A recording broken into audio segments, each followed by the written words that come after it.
2025వ సంవత్సరం కూడా వైఎస్ జగన్ను నిండా ముంచబోతోందా?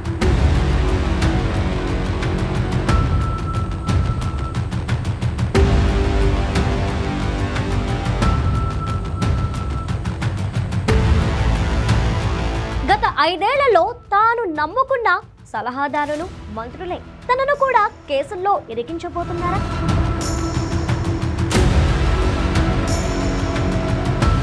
తన చేతికి మట్టి అంటకుండా చేయించిన పనులన్నీ చివరకు తననే ఫెవికాల్లా అంటుకోబోతున్నాయా?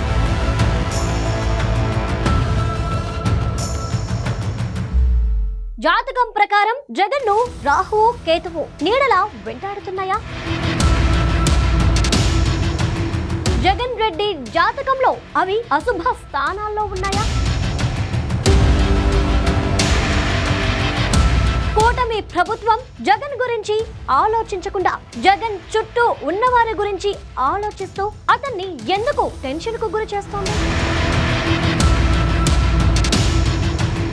ఈ ప్రశ్నలకు సమాధానాలే మన థింక్ ఆంధ్ర స్పెషల్ స్టోరీ.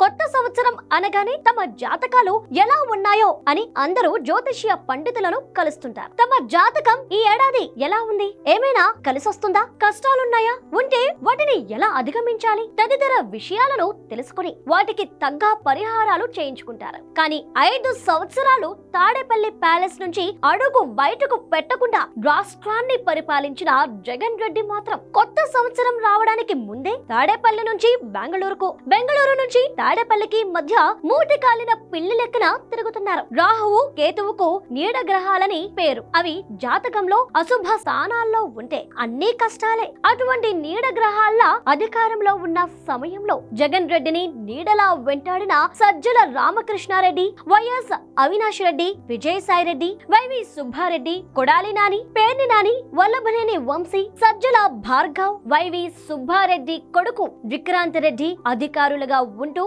మంత్రుల కన్నా, ముఖ్యమంత్రి కన్నా అంతులేని అధికారాన్ని చెలాయించిన వాసుదేవారెడ్డి, వెంకటరెడ్డి, మధుసూదన రెడ్డి, తుమ్మా విజయ్ కుమార్ రెడ్డి, సత్యనారాయణ, కల్లం అజయ్ రెడ్డి, ధనుంజయ రెడ్డి, జవహర్ రెడ్డి తదితర అధికారులంతా వైఎస్ జగన్ ను నిండా ముంచబోతున్నారా అనే ప్రశ్నకు రాజకీయ విశ్లేషకుల నుంచే కాకుండా జ్యోతిష్య పండితుల నుంచి కూడా అవుననే సమాధానమే వస్తోంది. 5 సంవత్సరాలు రాజభోగం అనుభవించిన తర్వాత సాధారణ జీవితంలోకి రావడానికి జగన్ కు సమయం ఎక్కువగానే పట్టింది. అప్పటికే కష్టాల్లో కొట్టుమిట్టాడుతున్న జగన్ రెడ్డికి కొత్త సంవత్సరంలో కూడా కష్టాలు తప్పవని జ్యోతిష్యులు వల్ల గుద్ది చెబుతున్నారు. 5 ఏళ్ల కాలంలో ప్రభుత్వంపై అనేక అవినీతి ఆరోపణలున్నాయని, అవన్నీ ఇప్పుడు జగన్ కాళ్లకు, మెడకు చుట్టుకోబోతున్నాయంటున్నారు. ప్రధానంగా బాలీవుడ్ నటి జత్వానీ కేసుతో పాటు KV Rao Kakinada port case, RRR చిత్రహింసల కేసు, అలానే FBI కేసు, సోషల్ మీడియా కేసులు మాత్రం జగన్ రెడ్డిని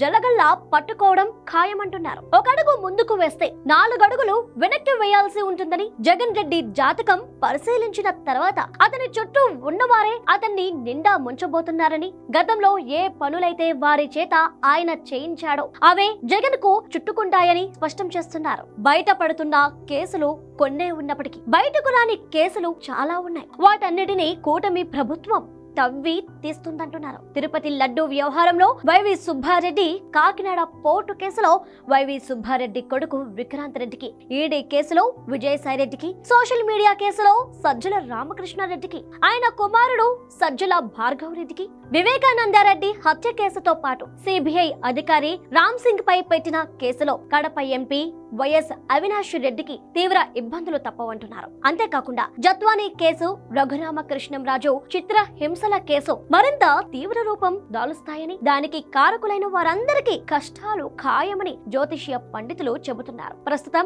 అధికారంలో ఉన్న ఎన్డీఏ ప్రభుత్వం జగన్ వైపు దృష్టి సారించినప్పటికీ ఆయన చుట్టూ ఉన్న వారిపై మాత్రం గట్టిగా దృష్టి సారించి వారు చేసిన అవినీతిని తవ్వి తీసి కేసులు నమోదు చేస్తోంది. వారంతా ఆయా కేసుల్లో పీకల్లోతూ ఇరుక్కున్నారని, వాళ్ళు ఇరుక్కోవడమే కాకుండా వైఎస్ జగన్ ను కూడా భవిష్యత్తులో ఇరికించే ప్రమాదం ఉందని జ్యోతిష్యులు చెబుతున్నారు. దీనికి ప్రధాన కారణం రాహు కేతువు గ్రహాలేనని, జగన్ రెడ్డి జాతకంలో అవి శుభస్థానంలో లేవన్నారు. వైసీపీలో జరుగుతున్న పరిణామాలు కూడా నాయకులను వలసబాట పట్టిస్తున్నా వారిలో కొందరిని చేర్చుకోవడానికి ఇతర పార్టీలేవి ముందుకు రావడం లేదని, వారికి ఏ పార్టీలోనూ అవకాశాలుండవని జ్యోతిష్య పండితులు తెలియజేస్తున్నారు. మొత్తంగా 2025 సంవత్సరం కూడా జగన్ రెడ్డిని కష్టాల వైపే నడిపిస్తోందని, ఆయన చేసిన పాపాలే ఆయనకు చుట్టుకోబోతున్నాయని పండితులు స్పష్టం చేస్తున్నారు. కొత్త సంవత్సరం రావడానికి ముందే కీలక నేతలు పలువురు వైసీపీని వీడారు. మరికొందరు రాజకీయాలకు దూరంగా ఉంటున్నారు. పార్టీలో ప్రభుత్వంలో తమకు సముచిత స్థానం లభించలేదని కీనుక వహించిన వారందరినీ జగన్ రెడ్డి ఇప్పుడు చేరదీయాలని, బాధ్యతలు అప్పగించి పార్టీని బలోపేతం చేయాలని ప్రయత్నిస్తున్నప్పటికీ అతని తత్వాన్ని గుర్తించిన వారంతా ముందుకు రావడం లేదు. దీంతో తన జాతకం పరిశీలించకుండానే, జ్యోతిష్య పండితులను కలవకుండానే కష్టాలు తప్పవనే అభిప్రాయంలో జగన్ రెడ్డి ఉన్నారు. అన్నిటికీ పరిహారాలున్నాయి, కానీ తాను చేసిన పాపాలకు, తన చేతికి మట్టి అంటకుండా చేయించిన ఘోరాలు నేరాలకు మాత్రం పరిహారాలు జ్యోతిష్య శాస్త్రంలో లేవని, కర్మ ఫలితం అనుభవించక తప్పదని మాజీ ముఖ్యమంత్రి వైఎస్ జగన్మోహన్ రెడ్డికి అరటి పండు ఒలిచినట్లు స్పష్టంగా అర్థమైంది. భవిష్యత్తులో జగన్ రాజకీయ జాతకం మరెన్ని మలుపులు తిరగబోతుందో చూద్దాం.